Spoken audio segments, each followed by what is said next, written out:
Welcome to Democracy Now!, democracynow.org, The War and Peace Report. I'm Amy Goodman.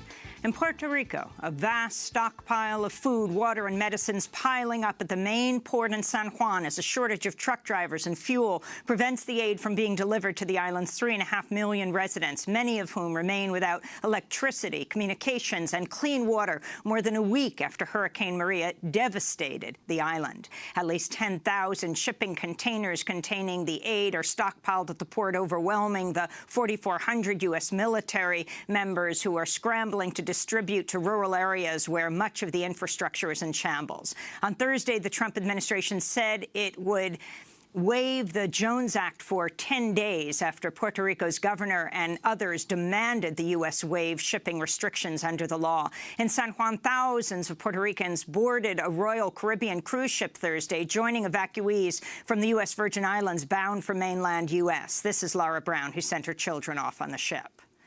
I'm here because I'm sending my children to Miami so they can be more comfortable, because they don't have electricity here. Sometimes they have water, sometimes they don't. My husband and I have to work and we don't have anywhere to send them. Sometimes I can't communicate with them all day because there's no signal. I'm afraid to leave them at home alone. On Capitol Hill, Democratic lawmakers accuse President Trump of neglecting millions of U.S. citizens in Puerto Rico and the U.S. Virgin Islands. New York Congressmember Nydia Velázquez, who was born in Puerto Rico, said the White House showed far more urgency responding to Hurricanes Harvey and Irma, which devastated parts of Texas and Florida, two states that voted for Trump. Unfortunately, this administration's response has been inexcusably slow and ineffective. To the people who are collapsed in the airport, trying to get off the island, to those of you in houses without roofs, waiting for the power to come back, worry you are not, you are running out of drinking water. To those on the mainland who are worried about their loved one on the island, let me say this: we're going to keep fighting for you. Do not give up. We will not give up. The fallout from this year's record hurricane season comes as a new study finds extreme weather fueled by climate change has cost the U.S. economy at least $240 billion a year over the last decade, and that's before an estimated $300 billion in losses from Hurricanes Harvey, Irma, and Maria are factored in. The report from the Universal Ecological Fund predicts the cost of climate change to the U.S. is expected to rise to at least $360 billion annually over the next decade. In Syria, anti-government forces say at least 152 civilians were killed and dozens more injured in opposition held parts of Idlib province over the last week, saying Syrian and Russian warplanes bombed 6 hospitals, 5 civil defense centers, power stations, and camps for displaced civilians. Meanwhile, fighting continues to rage in the city of Raqqa, where a Kurdish commander said Thursday ISIS is cornered and breathing its last gasps. The journalistic monitoring group Air Wars reports U.S.-led coalition attacks have killed at least 61 civilians in Raqqa since Saturday, including a young child described as the son of Osama Khadur and Saeed Mohammed al-Saeed, a father of 6. In Somalia, 7 people were killed and 6 others injured when a car bomb exploded Thursday near a bus stop in the capital, Mogadishu. It's not clear who carried out the attack, but local officials blame the militant group al-Shabaab. In Bangladesh, the bodies of 13 Rohingya refugees, including 8 children, washed ashore Thursday after their boat capsized. The dead were among 130 Rohingya aboard the vessel who were fleeing a government-backed ethnic cleansing campaign in neighboring Burma. At the United Nations, the Security Council heard Thursday from UN Secretary-General Antonio Guterres, who warned systematic violence risks spilling further into Burma's Rakhine state, where an additional 250,000 Rohingya might be displaced. We have received bone-chilling accounts from those who fled, mainly women, children and the elderly. These testimonies point to excessive violence and serious violations of human rights, including indiscriminate firing of weapons, the presence of landmines and sexual violence.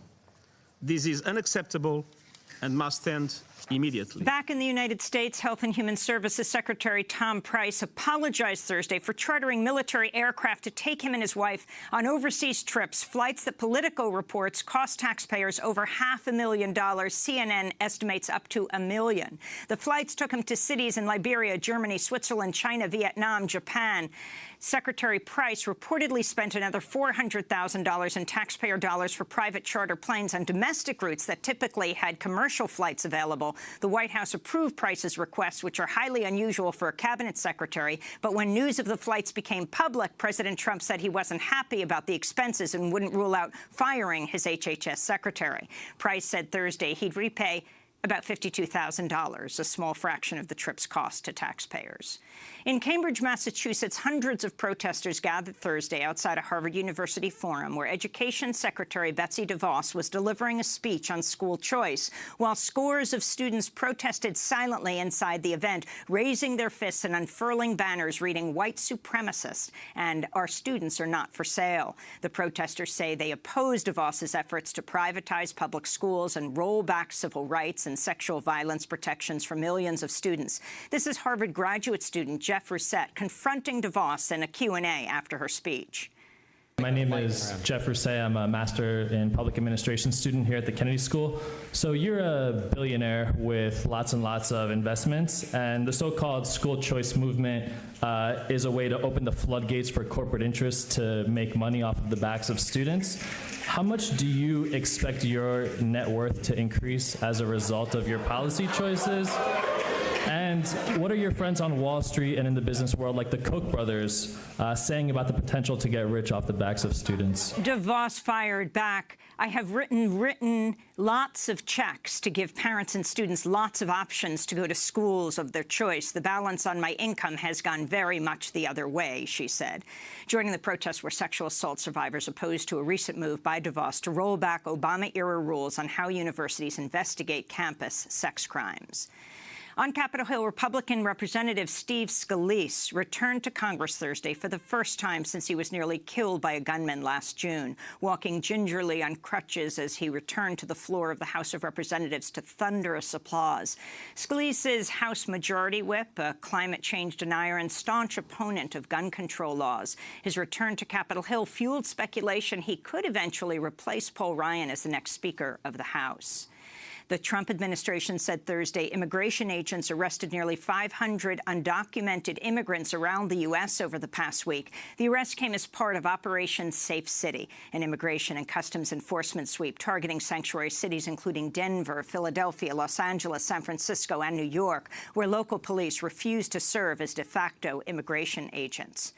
In North Dakota, the chair of the Standing Rock Sioux tribe, Dave Archambault, conceded defeat Thursday in the tribe's first election since the massive protests erupted over the construction of the $3.8 billion Dakota Access Pipeline. Tribal Councilman Mike Faith won with about 63% of the vote. He said he will focus attention on Standing Rock's economy in a region that's one of the poorest in the United States. And in Brussels, Belgium, over 1,000 people marched near European Union buildings Thursday, calling for safe legal access to abortion across Europe. Many of the protesters focus on Ireland and Northern Ireland, where abortions are legal only when they preserve the life of the mother. This is Emma Cassidy, one of the protesters. When I talk to my work colleagues in Brussels, they're still consistently shocked at the situation for women in Ireland. The Eighth Amendment of our Constitution practically makes abortion in all situations, apart from the risk to a woman's life, illegal. So it's very important for me to be here, particularly at a time when we know we have a referendum coming up soon. The event marked International Safe Abortion Day and came as the World Health Organization warned that worldwide 25 million unsafe abortions occur each year.